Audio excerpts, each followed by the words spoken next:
In a major key, there are 7 chords. 3 are major and 3 are minor. This leaves you with 1 chord, 7. The 7 chord is a special case. It is diminished. But what is a diminished chord? A diminished chord is neither major or minor. It has a harsh, discordant sound which is difficult to sing over. For these reasons, and others, it is rarely used in popular music. So what can you do to use the 7 chord? There's no rule saying do not use these chords, so I would suggest trying them out in your major key progressions to see what you think of them. In order to make the 7 chord more palatable and useful in major key chord progressions, there is a simple technique that is widely used. Take the root note of the 7 chord, drop it by half a step or semitone, and construct a major chord with this new note as the root note or first note. This major chord is often labelled as flat 7. Let's use an example to clarify this. In the key of G major, the 7 chord is F sharp diminished. The root note of this chord is F sharp. Drop this by half a step or semitone and you have the F note. If you use this note as the root note of a major chord, you create a F major chord. So the flat 7 chord in the key of G major is F major. You can also think of the flat 7 chord as being borrowed from parallel keys. A parallel key is any which has the same root or tonic note. For example, we're using G major, so parallel keys would include G Dorian, G Mixolydian, G Phrygian, etc. The flat 7 chord is borrowed from the parallel Dorian, Mixolydian, or minor keys. Another term that applies here is modal mixture or modal interchange. If this seems a bit confusing or advanced for you, then don't panic. Just follow the simple procedure earlier to construct your flat 7 chord. Now you may be thinking, how can I use the flat 7 chord? Unlike the 7 chord, the flat 7 is used widely in popular music across different genres. It can help bring unexpected toughness to a progression and allow you to get more mileage from your songwriting. It has a particular association with the blues, so for the first example, I will use it in a 12-bar blues progression.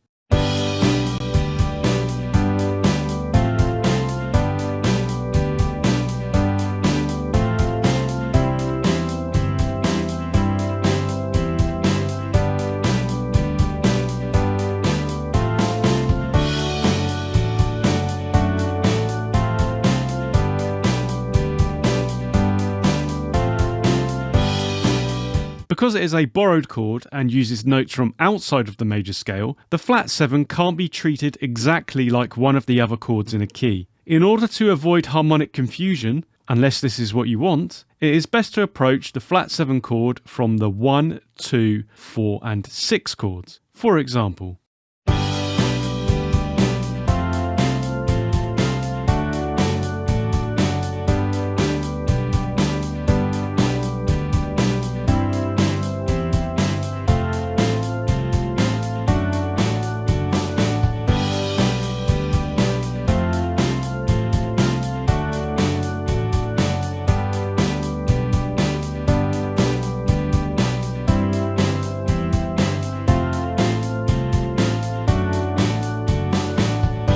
you can use major and minor chord inversions to help you to create interesting bass lines. The flat 7 chord gives you an additional option when thinking about bass lines. For example, here is a rising bass line using flat 7.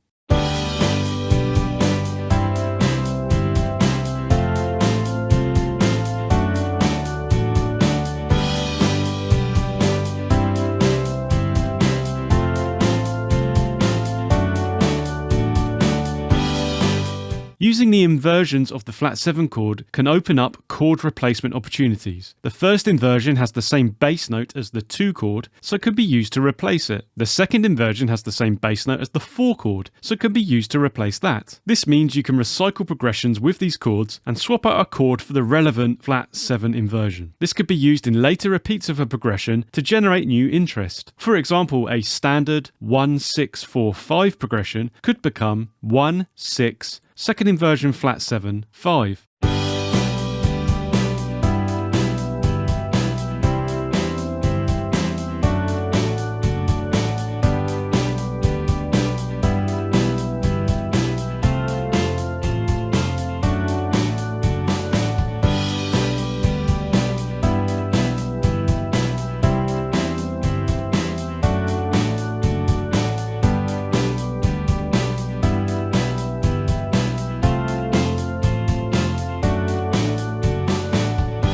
When you create progressions using flat 7, you can sometimes run into issues. Look at this turnaround in the key of G major, and now this turnaround in the key of C major. Do you see the problem here? They are exactly the same chords, but from different keys. This may lead a songwriter to become confused as to what key they are in. Later progressions could sound correct, but the songwriter could mistakenly think they are in the other key. This ambiguity can be used to play with listeners' expectations if used correctly. But if you want to avoid it, then make sure you combine the use of several chords in a key with repetition to anchor the listener's expectations into a certain key. Want more major keys to try out? 7 easy songwriting keys are available to make your chord progression writing a breeze. Don't waste any more time searching. Go to majorkeychords.com now and download your free guide today. Link is also in the description. You can also take the same approach you saw with the 7 chord with 2 of the minor chords in a major key, 3 and 6. This gives you the flat 3 and flat 6 chords. The quick way to find these in your chosen major key is exactly the same as the flat 7 chord. You take the relevant minor chord, drop its root note by half a step or semitone, and use this to create a major chord. For example, in the key of G major, 3 is B minor, therefore flat 3 is B flat major. 6 is E minor, therefore flat 6 is E flat major. As these chords are outside of the key, they are also borrowed chords like flat 7. In this case, the flat 3 can be borrowed from the parallel Dorian, Phrygian and minor keys. The flat 6 can be borrowed from the parallel Phrygian, minor and Locrian keys. You may also see these chords referred to as chromatic mediants, so there are several ways to refer to the same thing, as is often the case in music theory. The main usage of these borrowed chords is to change the sound of a major key song. They can create a sense of the unexpected and add spice to a chord progression. They could also be described as dark, funky or powerful. This muscle and drama means that they are often found in blues, R&B and hard rock songs. They allow a songwriter to use 6 major chords in the key. This lends itself well to distorted guitars, which can struggle with minor and open chords.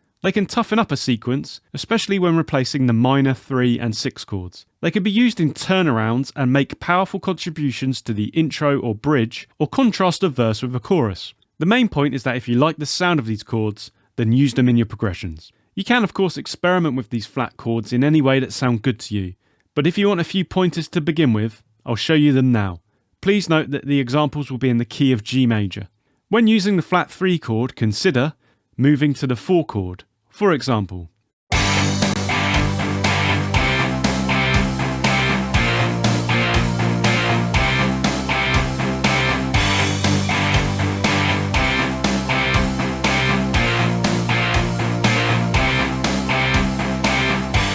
moving to the flat 6 chord.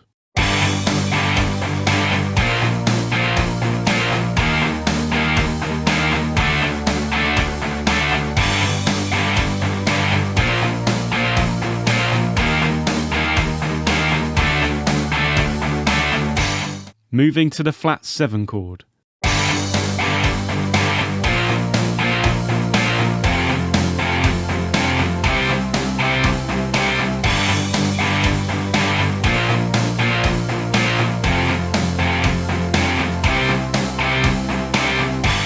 When using the flat 6 chord, consider moving to the 5 chord.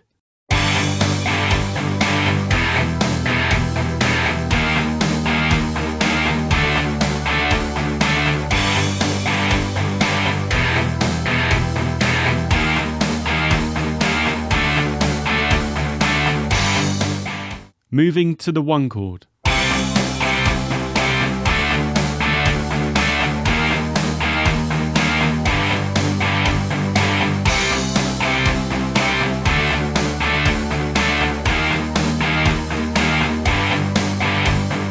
Moving to the flat 7 chord.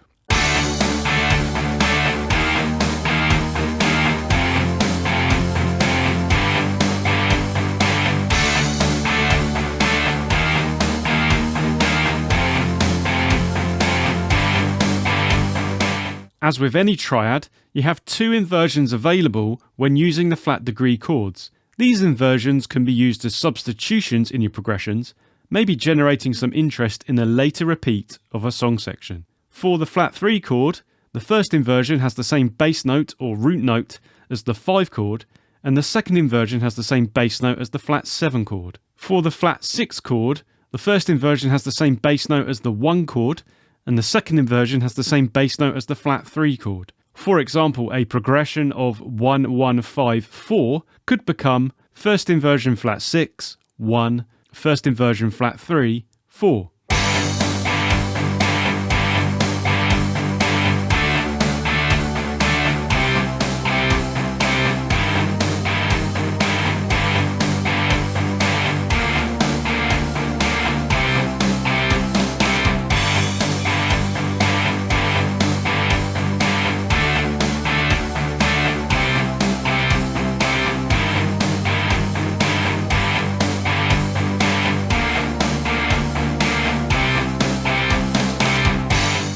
When using the flat 3 and flat 6 chords to reharmonize or change later repeats, be careful with your melody notes. These two chords only have one note each from the relevant major scale. The melody notes you have used earlier in the song may sound very discordant and out of place when these lowered degree chords play underneath. However, this could also be just what you are looking for. As with all songwriting, experiment and trust your ear as to what sounds good and what sounds bad. There is also another set of useful borrowed or chromatic chords that you can use in your major key chord progressions. I'll take you back to basics to explain their function. You know that in a major key there are 7 chords. These chords are created with 3 notes each and are known as triads. The notes for each of these chords comes from the relevant scale. For example, here are the 7 chords in the key of G major, 1 G major, 2 A minor, 3 B minor, 4 C major, 5 D major, 6 E minor, and 7 F sharp diminished. They are created with notes from the G major scale as shown. You'll see that they are labelled with Roman numerals. Generally speaking, you label major chords with uppercase Roman numerals and minor chords with lowercase Roman numerals. The Roman numerals indicate the role of each chord in the key. This is important when crafting chord progressions. The chord functions in a key can also be shown by using the following terms. These refer to the scale degrees on which the triads are built: tonic, supertonic, mediant, subdominant, dominant, submediant, and leading. When it comes to major key chord progressions, the most important chords are 1, 4, and 5. This takes you through the different chord families that provide tension and resolution, which is fundamental to Western music. The tonic chord is stable and feels like home. The subdominant provides you with some movement and takes you on a journey. And finally, the dominant creates tension. This instability needs to be resolved, which is what happens when you move back to the tonic chord. It is common to use the 5 dominant chord at the end of progressions to resolve back to the 1 chord. Listen to this example in the key of G major and hear how the role of the chords change.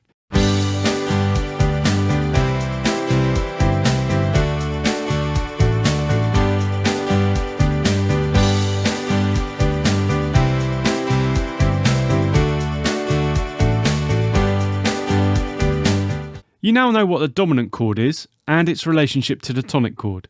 This will allow you to understand the concept of secondary dominance. If you take one of the chords 2 to 7 and treat that as the new tonic chord, you can then work out a dominant chord for this new tonic. If you use this new dominant chord in your original key, it is known as a secondary dominant. I'll clarify this with an example. You saw the key of G major earlier. The dominant 5 chord in the key of G major is D major.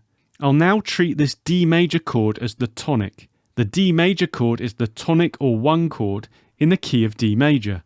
So let's now look at the chords in the key of D major. You can see that the dominant 5 chord in the key of D major is A major. This is the secondary dominant of the 5 chord in the original key of G major. You may see this referred to as the dominant of the dominant or the 5 of 5. It is written in notation with a capital V followed by a slash and another capital V. I'll use this secondary dominant in a chord progression. The most common way to do this is to play your secondary dominant before your target chord. In the next example, I'll play A major before D major. Listen to the strong pull to the D major chord and the resolution it provides, whilst also serving its purpose as the dominant for the tonic chord G major. This adds a layer of interest to the progression.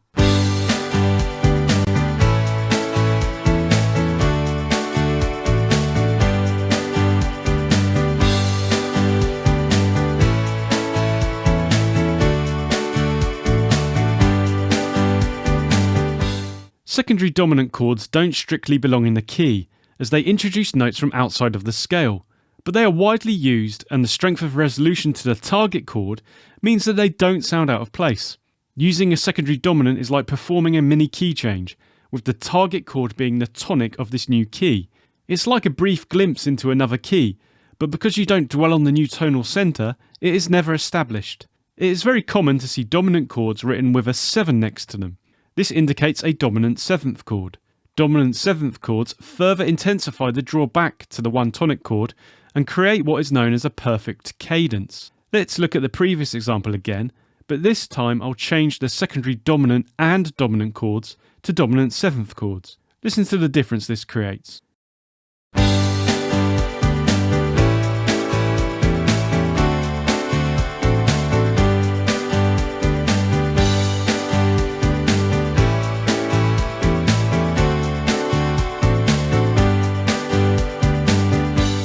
You can use the secondary dominant of any chords in a major key, not just the 5 chord. The notation will reflect this, with an uppercase V followed by a slash and then the target chord Roman numeral, such as V/4, V/6, etc. The distance between the tonic note and the dominant is 7 half steps or semitones up. This is also known as a perfect fifth. Therefore, one way to work out your secondary dominant chord is to start on the root note of your target chord and count up 7 half steps. Then you create a major chord with this new root note. For example, let's say you want to work out the secondary dominant of the 6th chord E minor in the key of G major. If you count up 7 semitones from the root note E, you get to B. So the secondary dominant of the 6th chord E minor is B major. Using the 5 of 6 to 6 chord change is one of the most common uses of the secondary dominant in popular music. Let's use that in a chord progression, first without dominant 7th chords, and then with dominant 7ths.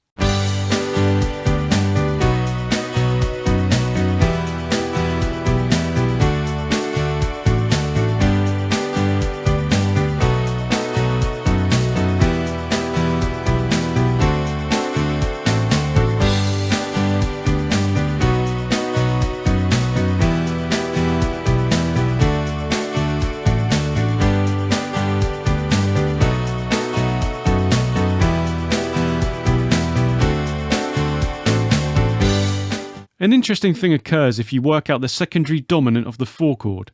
In the key of G major, the 4 chord is C major. Count up a perfect fifth from C and you get to G. This means that the 5 of 4 in the key of G major is G major. Obviously, this will just sound like the tonic chord. But if you change the chord to a dominant 7th, then it takes on its new role.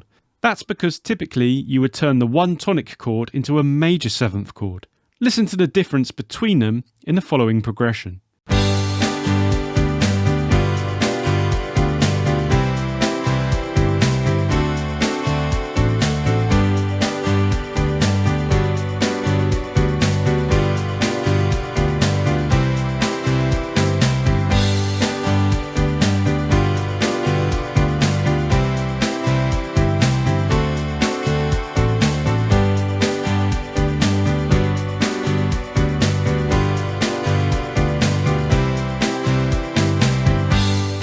So far I've always resolved the secondary dominants to their target chord straight away, but you can create longer chains of secondary dominants. The 5 of 2 is E major.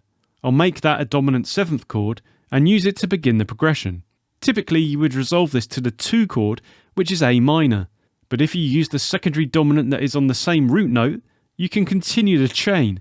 In this case, the 5 of 5 is A major, so after the E dominant 7th chord, I'll play A dominant 7th. You can keep this sort of chain going as long as you like, but in this example I will resolve the 5 of 5 to the 5 D dominant 7th chord and then the tonic G major. Listen to how the chain sounds.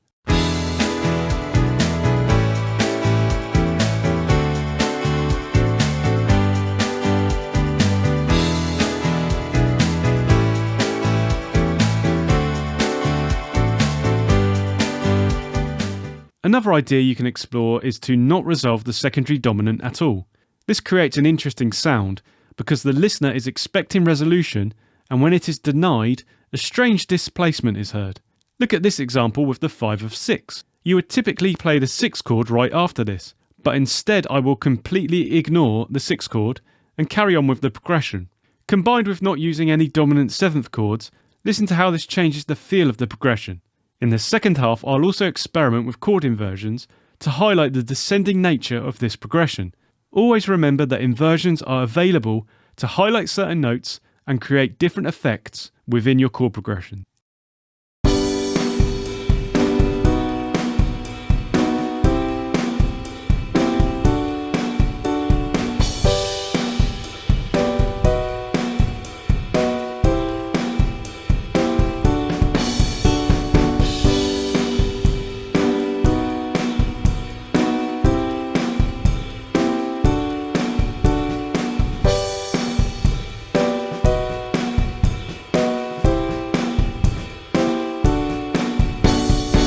In another video on the channel, I created the chords for a major key song. That video is in the playlist that you will find at the end of this video. I'm going to use this song to demonstrate some of the borrowed chord ideas you've learnt in this video. I'll talk through some of my thoughts now, and then you can have a listen to the completed song. In the intro, I've changed bar 3. Previously, this was just one bar of the 2 chord A minor. To add a bit of tension, I've split this bar in 2. The 2 chord now shares the bar with the first inversion flat 7 chord. They both share the A bass note, so the change between them isn't completely jarring. I wanted to add something that stood out in the verses. I liked the escalator in the second half that builds up to the chorus, so I left that unchanged. In the end, using the flat 6 chord as a brief passing chord between 4 and 5 adds both rhythmic interest and chromatic tension that separates it from the rest of the song. The choruses are supposed to have a clarity compared to the rest of the song, so I've only made a minimal change here. I've split the final bar in 2, introducing the 5 of 5 before the 5 chord. This heightens the tension and desire to resolve to the 1 chord after the chorus. Finally, I wanted to allow the bridge to further drift away from the song chorus. To do this, I introduced a 5 of 6 chord before the 6th chord. This provides more of a pull to the 6th chord. I also made it a second inversion so its bass is F sharp. This matches the first inversion 5 chord from the previous bar. The idea here is to preserve a descending G, F sharp, E bass line. In the second half of the bridge, I maintain a rising B, C, D bass line from the previous version, but this time play a second inversion flat 7 chord in the second bar instead of the 4 chord. This adds an air of mystery to the bridge, which helps it maintain a unique character. Have a listen to the song, and then have a go at using borrowed chords in your own chord progressions.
You've learned how to use borrowed chords, but you need to be able to write the rest of a major key song to use them properly. Watch the playlist on screen now to master major key songwriting.